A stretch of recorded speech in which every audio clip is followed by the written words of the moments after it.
菠菜咧原產於伊朗，菠菜作為常見嘅藥食材咧，佢潛藏着一定嘅健康風險。咁點解佢會可能會帶來健康隱患呢？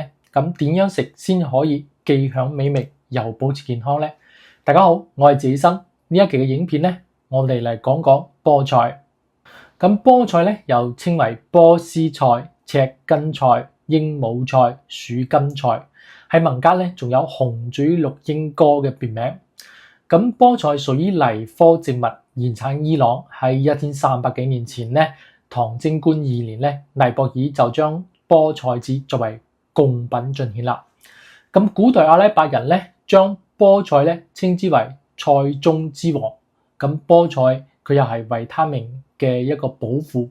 咁有句話就叫做菠菜豆腐雖賤，3針海味不換。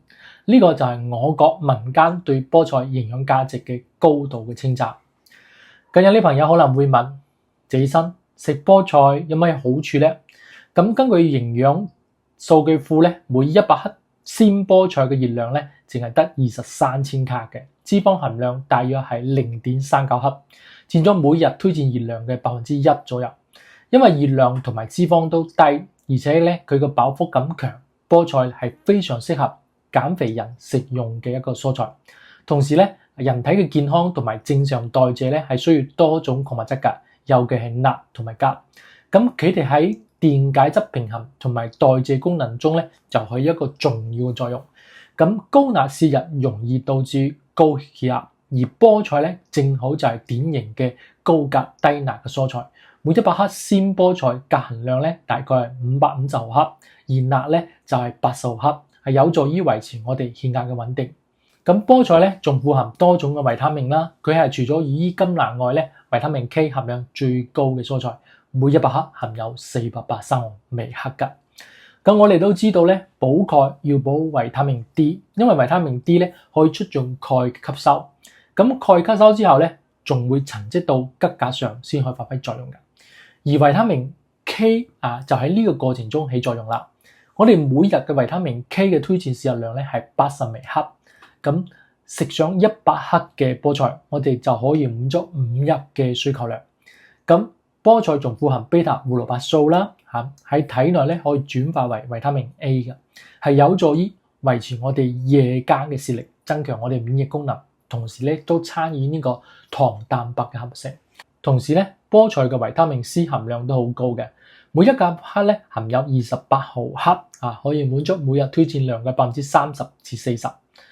咁維他命 C 具有一個抗氧化作用，佢有幫助我哋清除自由基啦，係嘛，保護我哋身體免受氧化損傷啦。另外咧，菠菜咧又係葉酸嘅優質來源，每100克咧可提供大約係194微克㗎，係屬於葉酸含量比較高嘅菠菜之一。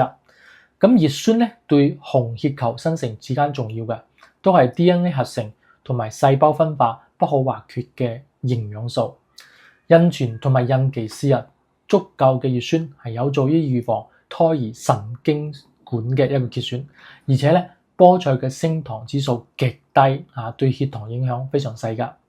同時咧，菠菜嘅膳食纖維含量都好充足嘅，每100克含有2.2克，總量咧係小白菜嘅2倍。膳食纖維咧又有助於我哋增強呢個飽腹感啦，係嘛？促進我哋胃腸蠕動啦，預防便秘啦，對控制體重同埋維持腸道健康都有益處嘅。咁有啲朋友問，謝醫生食菠菜點解要飛水咧？咁其實咧好多家庭咧喺烹飪菠菜嗰陣咧都會先飛水，呢係因為咧菠菜中嘅草酸含量比較高。菠菜咧唔單止使我哋口感發泄，仲會影響鈣同埋鐵吸收。每100克菠菜中咧，大約含有360毫克嘅草酸。咁呢啲草酸喺烹調嗰陣咧，就會同牛奶豆腐肉類呢食物中嘅鈣結合啦，嘅形成唔溶於水嘅草酸鈣。咁都可能同鐵離子結合阻礙鐵嘅吸收。咁樣一嚟咧，即使食咗蔬菜對預防缺鐵性貧血嘅幫助都會打折扣㗎。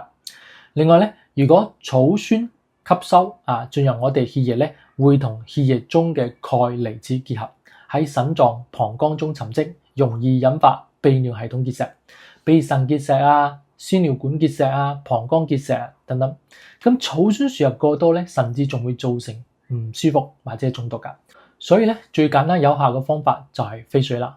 不過咧都唔好飛水太耐，否則咧佢唔單止營養流失會增多，咁菠菜葉片都會因為受熱嘅時間過長咧而導致變色嘅，影響呢個觀感。咁研究發現咧，我哋用滾水咧飛1分鐘咧，大概去咗38%嘅草酸。咁考慮咁多嘅去除呢個草酸咧，同時又要保留呢個葉酸，我哋可以將飛水嘅時間咧控制喺2分鐘以內。另外咧，飛去嘅水咧就唔好再飲用啦，呢點係要知嘅。咁除咗菠菜之外咧，草酸含量較高嘅蔬菜咧，仲有莧菜啦、竹筍、苦瓜呢啲。咁我哋烹調前咧，建議用滾水飛一下，咁樣咧唔單止去除大部分嘅草酸，仲可以使呢個口感更加好。咁對於身體健康嘅人嚟講咧，呢一類蔬菜完全可以放心食用。不過咧，對於腎結石嘅患者嚟講，尤其係草酸鈣結石嘅患者就需要注意啦，應該適量控制呢一類富含草酸嘅食物攝入，包括菠菜、甘藍同埋杏仁呢啲。咁從中醫角度嚟講菠菜咧係性涼味甘有呢個滋陰養血啦、潤皺滑腸啦、養肝明目啦、涼血止血啦、活血醒酒啦、調和中焦啲功效。咁《隨息機飲食譜》中記載咧，菠菜開胸甲、通腸胃、潤皺活血適合咧大便乾結啦、痔瘡呢啲患者使用㗎。咁現代研究都發現咧，菠菜咧仲可以刺激胰腺嘅分泌，咁對糖尿病咧都有一定嘅輔助作用。另外咧，提醒大家，因為菠菜中含有較多嘅草酸，佢會同鈣結合咧，形成難溶性嘅草酸鈣，影響我哋機體對鈣吸收。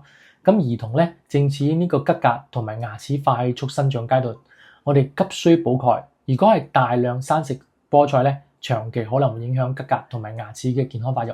咁為咗減少呢個草酸對鈣吸收嘅影響咧，菠菜一定要用滾水焯水完全燙軟咗再撈出嚟炒㗎。咁菠菜裏邊含有比較多嘅硝酸鹽，即使你放喺冰箱裏邊咧，低溫冷藏咧，呢啲硝酸鹽咧喺細菌嘅作用下咧，都可能會轉化為亞硝酸鹽㗎。